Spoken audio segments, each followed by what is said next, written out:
Welcome back, guys. I'm here with another episode of Bible Q&A. Today we're discussing what is the fate of Christianity? Well, before I can answer that question, we have to understand that the last days are here, and as a result, Jesus Christ is here. We can see this in Daniel chapter 12 and Matthew chapter 24 verses 3 to 8. He's been here since 1914. You see, Jesus Christ, after going up into heaven, was prophesied to return to be among his people. As it was said in Malachi, "Behold, I will send my messenger, and he shall prepare the way before me.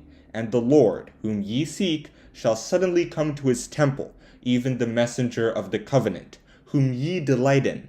Behold, he shall come, saith the Lord of hosts." Malachi chapter 3 verse 1. We can also look at Revelation chapter 21 verse 3.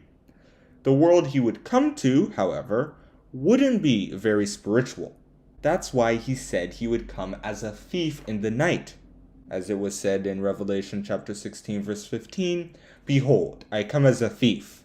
Blessed is he that watcheth, and keepeth his garments, lest he walk naked, and they see his shame." Since not many people would be equipped with the true knowledge of God, not many people would notice that he would come. Not many people notice when thieves have entered their house. That's why Jesus Christ advised us to be prayerful.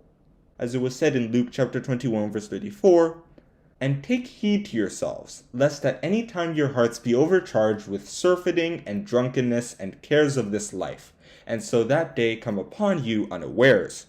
We can also look at Ephesians chapter 5 verses 16 to 18. We have to be prayerful to know that Jesus Christ is here and to understand what he's doing here. This prayer will help us come to the understanding that Jesus Christ has a very important part to play here. He is judging every person and institution, including Christianity.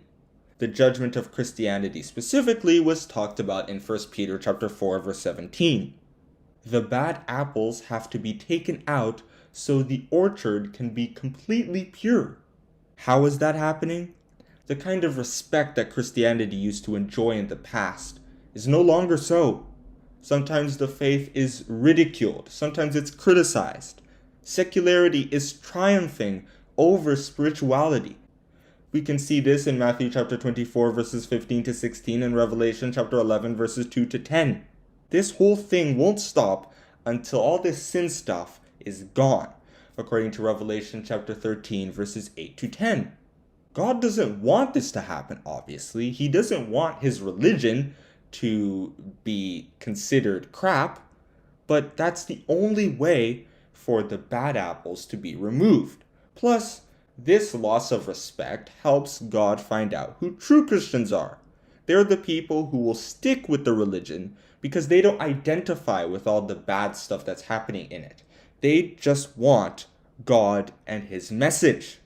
It is when this is finished that God's blessing of eternal life can be given to the faithful ones. And it is once this is finished that God can take care of all those stupid sinners.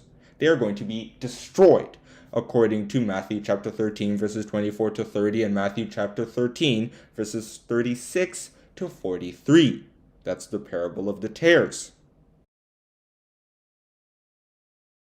God doesn't work the way we do. He works a lot slower than we do.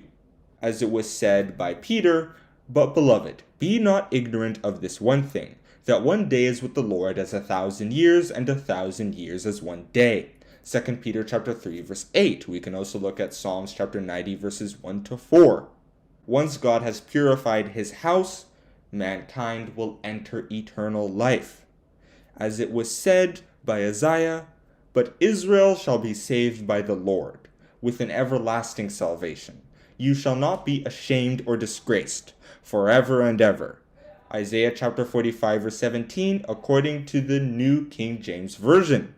We can also look at Ephesians chapter 3 verse 21. Jesus Christ, as a faithful son, can then, with all this great work that has been done, hand over the evidence of this work to God, so that God can become all in all. As it was said by St. Paul, "And when all things shall be subdued unto him, then shall the Son also himself be subject unto him that put all things under him, that God may be all in all." 1 Corinthians chapter 15, verse 28. This whole project and its conclusion was summarized in Isaiah chapter 4, verses 3 to 4. "And it shall come to pass that he that is left in Zion, and he that remaineth in Jerusalem, shall be called holy, even every one that is written among the living in Jerusalem. When the Lord shall have washed away the filth of the daughters of Zion, and shall have purged the blood of Jerusalem from the midst thereof by the spirit of judgment, and by the spirit of burning."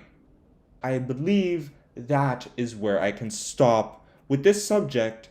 What is the fate of Christianity? The fate of Christianity is that it's going to suffer a lot, but it is eventually going to grow to cover the whole world, and everyone living will be a Christian. Thank you for listening. Don't forget to like and subscribe.